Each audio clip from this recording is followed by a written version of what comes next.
Data entry का मतलब होता है डेटा को एंटर करना। आपके पास कोई भी लिस्ट है, कोई भी डॉक्यूमेंट है, कोई भी पीडीएफ फाइल है, आप उसको कहीं पर एंटर कराते हैं तो ये होता है डेटा एंट्री। डेटा एंट्री के लिए दो चीज़ें काफ़ी इंपॉर्टेंट होती है। एक तो ये कि जिस सॉफ्टवेयर में आप डेटा एंट्री करेंगे उसकी आपको जानकारी होनी चाहिए।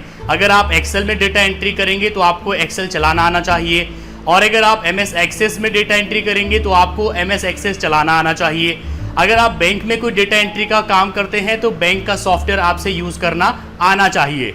और दूसरी इंपॉर्टेंट चीज़ कि जिस लैंग्वेज में आप डेटा एंट्री करेंगे वो लैंग्वेज भी आपसे आनी चाहिए। जैसे कि अगर आप इंग्लिश में डेटा एंट्री करेंगे तो आपको इंग्लिश की सही जानकारी होनी चाहिए, वरना आप स्पेलिंग मिस्टेक्स करेंगे और आपका काम बेकार जाएगा। तो आपको सॉफ्टवेयर की और साथ ही लैंग्वेज की जानकारी होनी चाहिए डेटा एंट्री वर्क करने के लिए।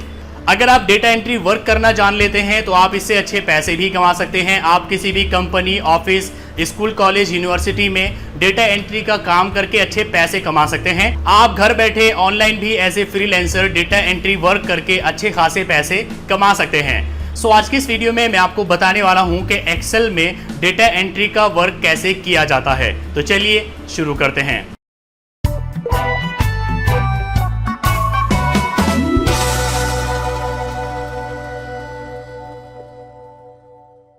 आरटीओ से मुझे काफ़ी सारे फॉर्म्स दिए गए हैं जिनकी मुझे एक्सेल में डेटा एंट्री करनी है।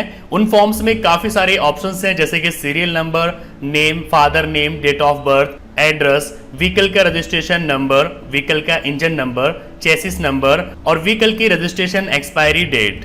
तो यहाँ पर एंट्री करने के दो तरीके हैं। पहला तरीका तो ये है कि यहाँ पर आप टाइटल डालेंगे, जैसे कि हम यहाँ पर डाल देते हैं आरटीओ डेटा एंट्री।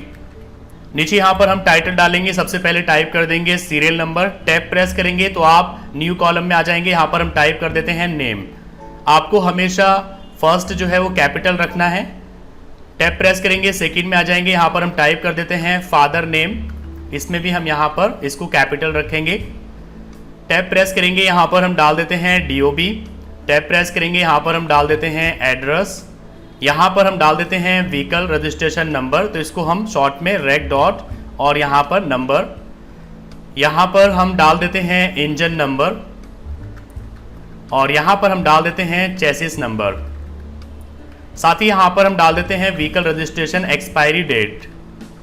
ओके, तो यहाँ पर टाइटल आ गया है। अब जितना डेटा है उसी के हिसाब से हम कॉलम्स को यहाँ पर बड़ा करेंगे, उसका साइज बढ़ाएंगे। जैसे कि नेम है, इसका साइज ज़्यादा होना चाहिए। सीरियल तो छोटा होता है, उसको हम कम कर लेंगे। तो इस तरीके से आप यहाँ पर कर्सर लाएंगे, अपने माउस का लेफ्ट बटन प्रेस करेंगे और इस तरीके से इसको बड़ा या छोटा कर सकते हैं।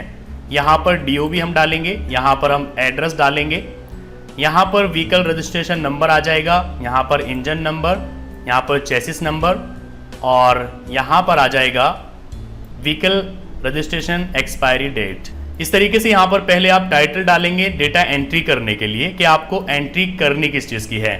अब यहाँ पर हमें डेटा एंट्री करनी है। सबसे पहले यहाँ पर हम सीरियल नंबर जनरेट कर लेंगे। इसका तरीका मैंने आपको बताया है, 1 2 लिखेंगे। इसके बाद आप अपने माउस का लेफ्ट बटन प्रेस करते हुए नीचे स्क्रॉल करते जाएंगे। जितना भी सीरियल नंबर आपको जनरेट करना है उतना आप यहाँ से कर सकते हैं। फॉर एग्जाम्पल हमें 15 जनरेट करना है, तो यहाँ पर हम 15 तक लाएंगे और छोड़ देंगे। यहाँ सीरियल नंबर जनरेट हो जाएगा।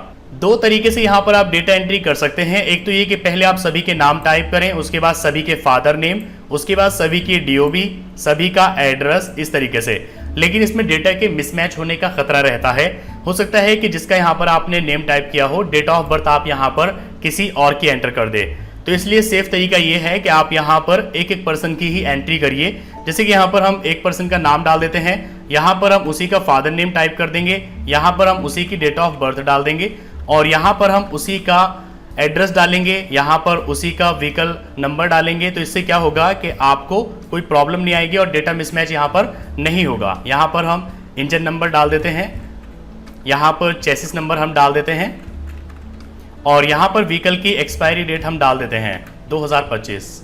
इसी तरीके से यहाँ पर आप फिर दूसरे पर्सन की एंट्री करेंगे। जैसे कि हम यहाँ पर टाइप कर देते हैं सेकंड नेम गौरव, यहाँ पर फादर नेम हम टाइप करेंगे, यहाँ पर हम इसकी डेट ऑफ बर्थ डाल देंगे, यहाँ पर हम एड्रेस डाल देंगे और यहाँ पर हम व्हीकल का रजिस्ट्रेशन नंबर डाल देंगे।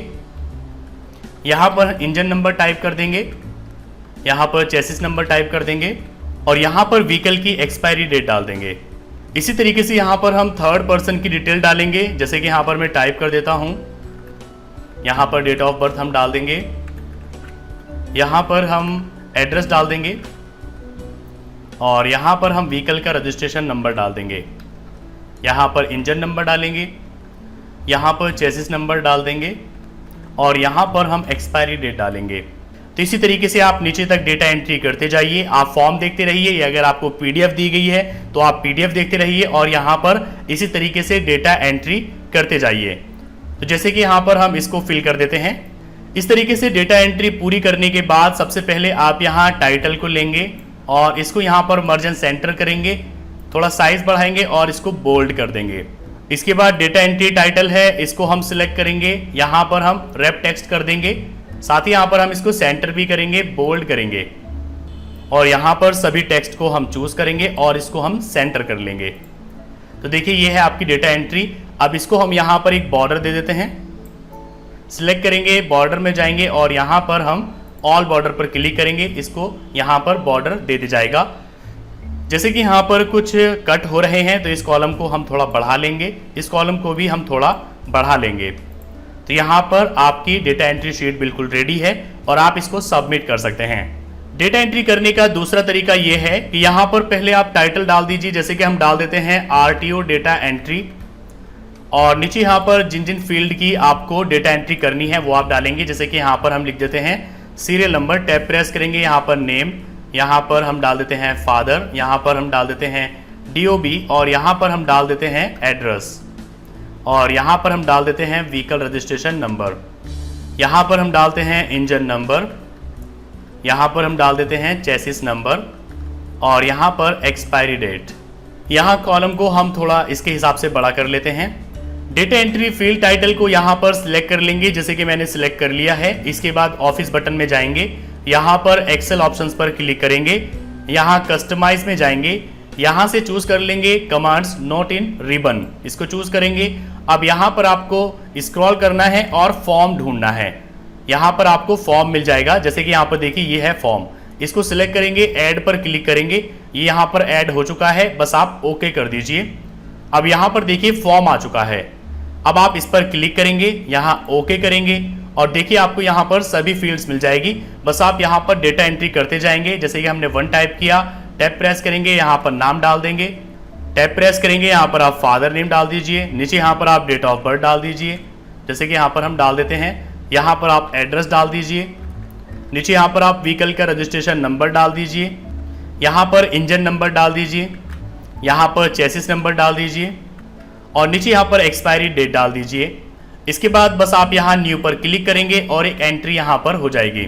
यहाँ पर सीरियल नंबर डालेंगे, टैब प्रेस करेंगे, यहाँ पर सेकंड पर्सन का आप नाम डाल देंगे, यहाँ पर उसका फादर नेम डालेंगे, यहाँ पर डेट ऑफ बर्थ डाल देंगे, यहाँ पर एड्रेस डाल देंगे, यहाँ पर व्हीकल का रजिस्ट्रेशन नंबर डाल देंगे, इंजन नंबर यहाँ पर डालेंगे, यहाँ पर चेसिस नंबर डाल देंगे और यहाँ पर एक्सपायरी डेट डाल देंगे। यहाँ न्यू पर क्लिक करेंगे, देखिए यहाँ पर एक और एंट्री हो गई है। तो इस तरीके से जितनी चाहे आप यहाँ पर एंट्री कर सकते हैं। बस आप यहाँ पर डिटेल्स डालते जाइए, न्यू पर क्लिक करते जाइए, सारा डेटा यहाँ पर ऑटोमेटिक एंटर होता जाएगा।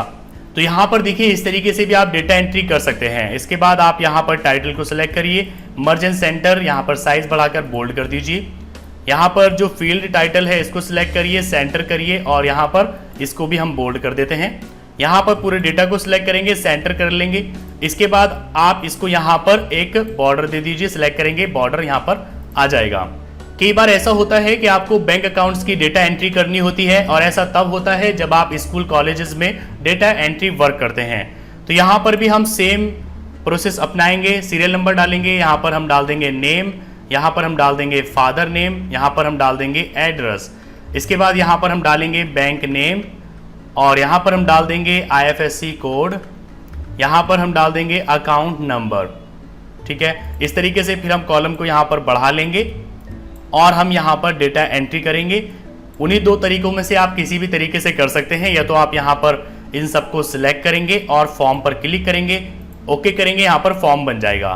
बस आप यहाँ पर सीरियल नंबर डालेंगे, टैब प्रेस करेंगे, यहाँ पर नाम डाल देंगे, टैब प्रेस करेंगे, यहाँ पर आप फादर नेम डाल देंगे, टैब प्रेस करेंगे, यहाँ पर आप एड्रेस डाल देंगे, यहाँ पर आप बैंक का नेम डाल देंगे, नीचे यहाँ पर आप IFSC कोड डाल देंगे और यहाँ पर आप अपना अकाउंट नंबर टाइप करेंगे। न्यू पर क्लिक करेंगे, देखिए यहाँ पर डेटा एंट्री हो जाएगी।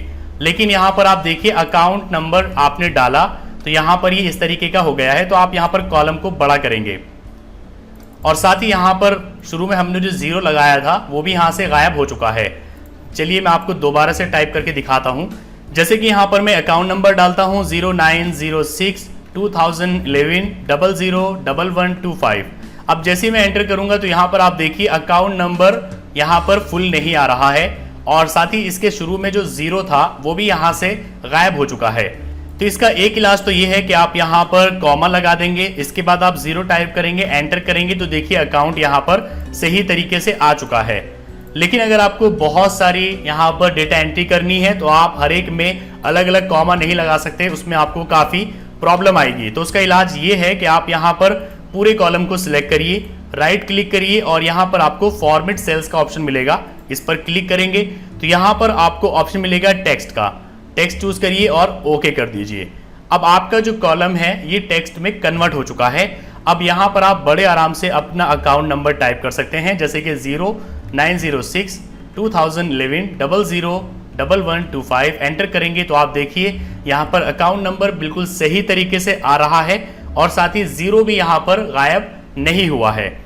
ये प्रॉब्लम काफ़ी सारे स्टूडेंट्स को आती है और साथ ही कंपनी में या कहीं पर भी जॉब करने वालों को भी ये प्रॉब्लम आती है कि जब भी वो एक्सेल में स्टार्टिंग में 0 लगाते हैं, जैसे कि यहाँ पर मैं लिखता हूँ 0 1 2 3 4 5 6 और एंटर करते हैं तो 0 गायब हो जाता है।